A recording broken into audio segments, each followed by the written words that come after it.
In this tutorial, we will explore carrying out titrations. Titration is an important analytical technique.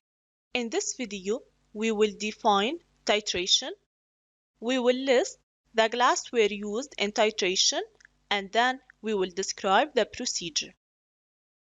Let's start with the definition of titration. What is titration? Titration is an analytical method used to determine the unknown concentration of a solution. In this practical, we will investigate the titration of acid-base reaction.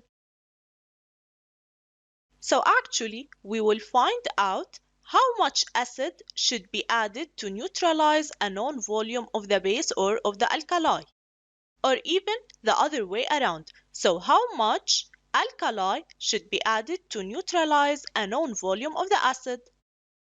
So again, titration is an analytical method which is used to determine the unknown concentration of a solution.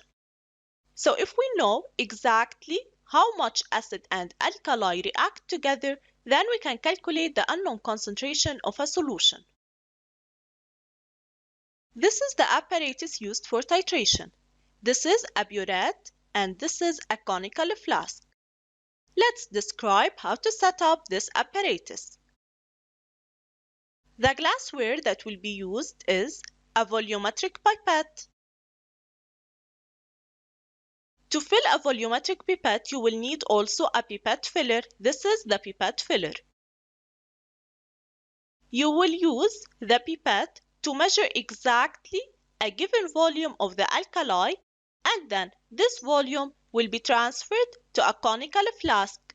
So, to fill this conical flask, which is known also as an Erlenmeyer flask, you will use a glass pipette and a pipette filler. You will also need a burette, and this is a very accurate measuring cylinder. Pay attention that it starts with a 0 at the top and usually 50 or sometimes 25 down at the bottom. This tap or stopcock is used to pour liquid from the bottom of the burette through this tip.